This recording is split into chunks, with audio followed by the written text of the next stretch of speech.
Hello friends, today I am raising a very important question before you. Why world's best companies borrow? This is the first question I am raising before you. Second question, which is normally a thought that the company who borrows is not a good company. Normally there is a thought going on that a company which borrows is not a good company. He lacks money, he is in need of money, he will default, and whatever thought you can have. So friends, borrowing is considered to be a weakness of company, but it is not so. Today I will demonstrate a live example of a company which is world's most valuable company, and the world's most valuable company is borrowing, then definitely there is something which we are missing in this whole borrowing, bonds, debentures, loan. We are missing something. Practically, we must understand why company borrows. Definitely, straightforward answer is company borrows to meet their expenditure requirement. But what if I say a company is having a huge cash and then also it is borrowing? Then you must be thinking that company is crazy enough. Company who is having cash, why that company will borrow? The answer to this question is because the borrowing is cheap. Yes, friend, borrowing is cheap. A company can borrow at a rate of 3%, let's say, and can invest the same money to earn, let's say, 10%. This is theoretically known as trading on equity. Trading on equity. Why borrowing is preferred? Because in borrowing, only fixed rate of interest is to be given, let's say 3%. I am borrowing at 3% and I am investing the same money to earn 10%. Definitely, I am increasing my shareholders' wealth. I am definitely doing very good. I will be termed as a very, very excellent finance manager. This is a role of financial manager to decide whether to borrow or not. So, world's best company like Ford, Apple, SoftBank, General Electric, AT&T, they are borrowing huge amount. IBM, Tesla. So the question here is why Apple is borrowing $7 billion while sitting on a 200 billion cash pile. Apple is world's biggest company, world's most valuable company.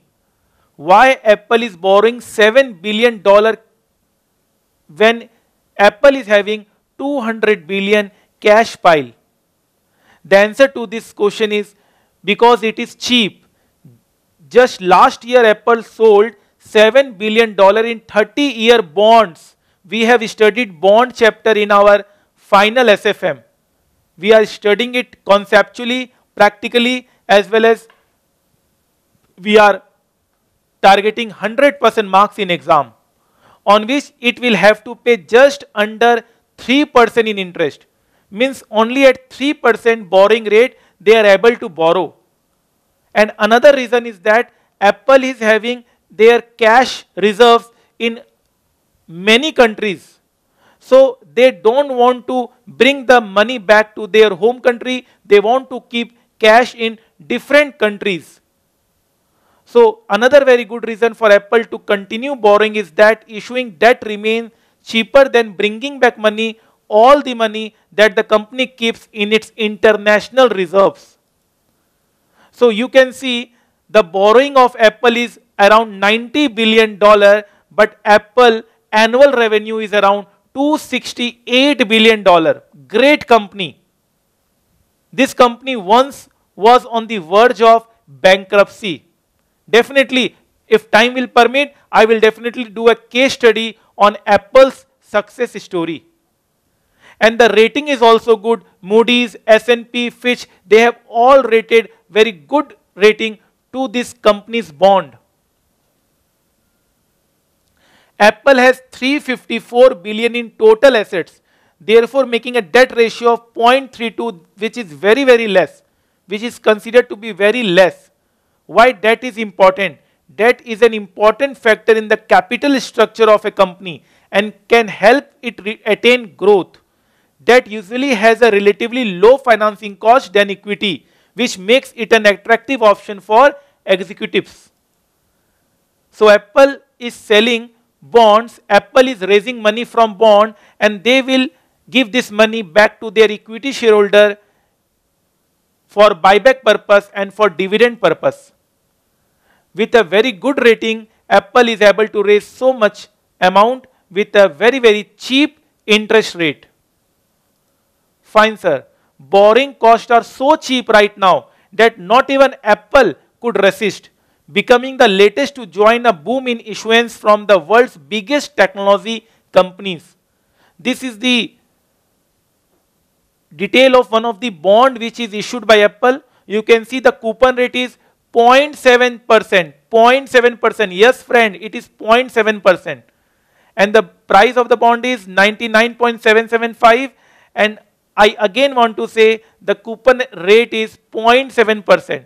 All these terms we have studied in our class practically, where each and every term had been explained in a very, very detailed manner. The company's earning yield, a measure of how much the company earns relative to its share price, is around 5.6%. Company's earning yield, companies earning around 5.6% for their shareholders, while it can borrow for 30 years for less than 3%. Different bond will have different coupon rate. One such coupon rate is 0.7%. Fine, sir. Apple borrows on a cheap to fund buybacks, dividends. One such Apple bond coupon rate is 1.65%. Not even Apple, company like Google is also borrowing. So borrowing is not a sign of weakness. It is a smart work from finance manager. Yes, friends, you want to make career in finance, you are in the right place. In our class, we always target in this dream job that how my students can become a finance manager and how they can score 100% marks in the subject. Apple 2 trillion market cap, world's most valuable company, is even greater than GDP of companies like Canada, Brazil, Russia and Italy.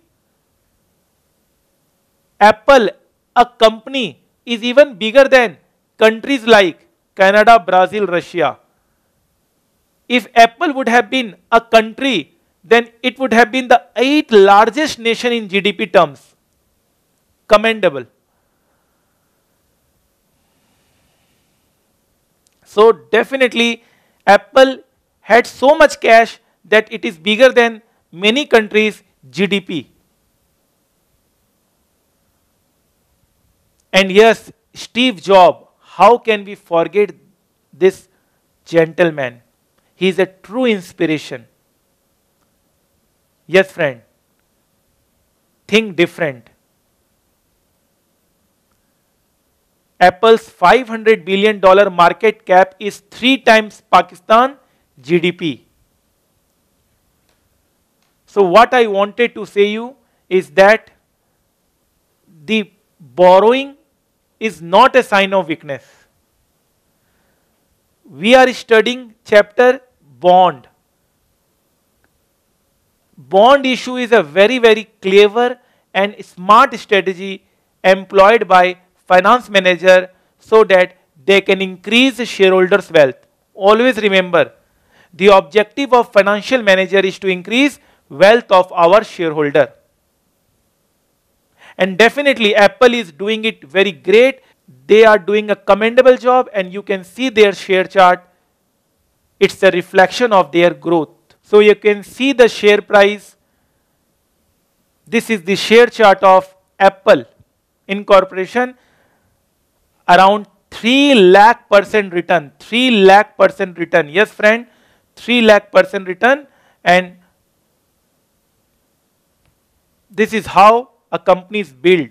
With a strong financial management policies, with the right policies of financial management, a company can reach to this level. So friends, I wish that whenever you are employed in a company as a finance manager, you will also grow this company to this level and you will become a true champion, not only for your company, but also for your shareholder, also for the society, and also for the country. So let's work in that direction in which we can apply our class concept to make a company bigger, bigger, and bigger. Thank you so much. Apple may be the king of the tech world now, but it was a very different tale nearly 2 decades ago. In the mid-1990s, the company was on the verge of going bust. Time was running out. But all that changed with the return of Steve Jobs. The Apple co-founder came back in 1997 and immediately put the company back on track by partnering with Microsoft. The one-time enemy was now an ally. But it wasn't until 1998 that Apple started showing signs of life. They unveiled their newly designed and much sexier iMac. It was a commercial success. A year later, the iBook laptop was released. Profits nearly doubled. Jobs continued experimenting with new products, some a success and some a dud. But in 2001, the company helped revolutionize the music business. They launched the iPod and iTunes Store.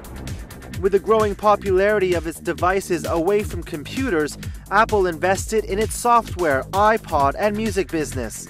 By 2007, the company controlled 70% of all legally downloaded music.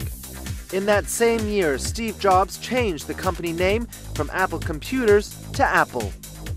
And then, the iPhone is unveiled. It becomes one of the company's most successful products and ushers in a long line of future versions. Over the next few years, Apple continues rolling out hugely popular products and services, from the App Store to the iPad. Today, Apple has a market cap in excess of $700 billion.